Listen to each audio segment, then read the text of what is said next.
you find it interesting, I understand that Mr. Morrison has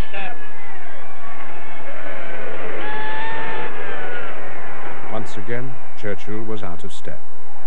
He symbolized the old order of class and privilege. His first election broadcast was severely misjudged, a shocking reminder of his belligerent and controversial past.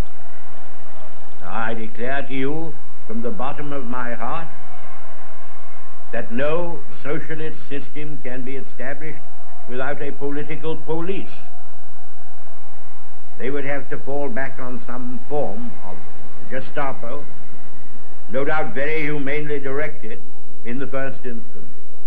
He used the word Gestapo.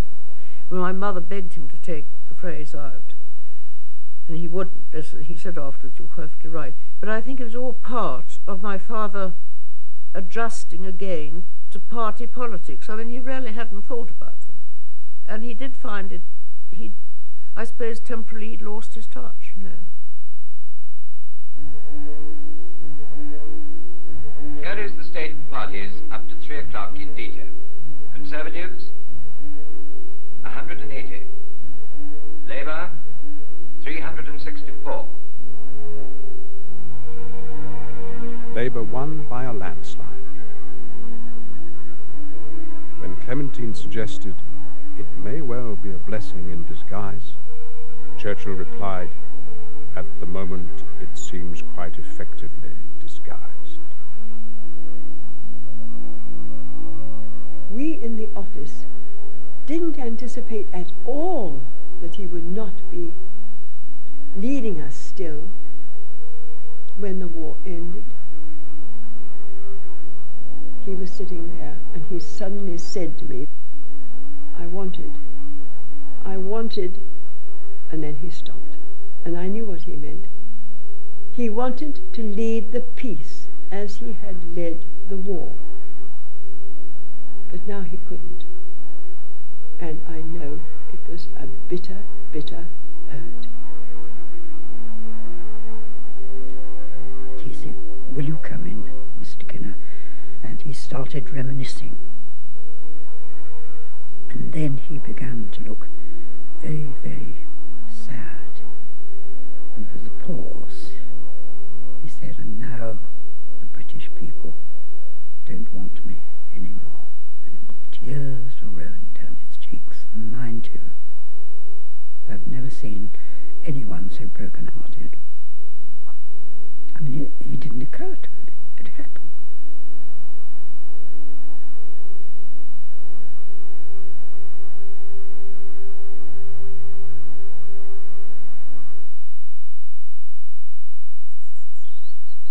After the war, Churchill returned to Chartres. He took comfort in his old routine, a sedate stroll around the grounds to feed his fish and beloved black swans. I was walking one day down from the main house. I moved away about 5 yards from my grandfather and snapped a photograph. And he suddenly turned round, a look of fury on his face. "How dare you do that?" And I was really shocked. I couldn't think, what I had done wrong. And he'd never barked at me before. And then he threw his walking stick to the ground and turned and with a broad smile said, "Now you may take my picture." And it was pure vanity. He didn't want to be photographed with his walking stick.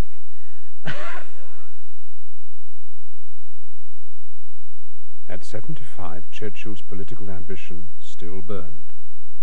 He was bored as leader of the opposition and craved a major role on the international stage. His moods fluctuated violently, his temper often directed at those he loved most. He would go into an absolute thunderous mood at times. You'd hardly speak to anybody, and perhaps, his girls would say, "Look, don't bother him. He's got a black dog," they used to say, as he used to call it himself. He had a black mood on.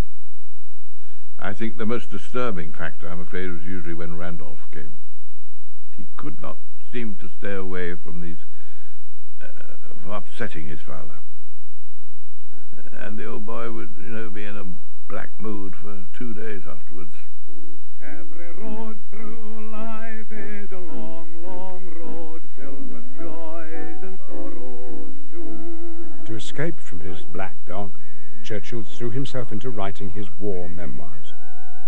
"History will be kind to me," he remarked, "for I intend to write it." With wealth and love.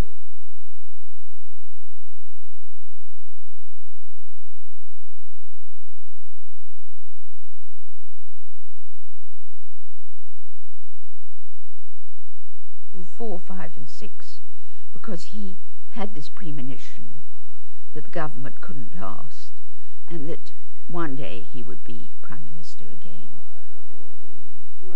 Record sales of his war memoirs made Churchill a millionaire and won him a Nobel Prize for Literature. But he was criticized for overemphasizing his successes while burying his mistakes. One Labour MP said that Churchill had written a novel with himself as the chief character.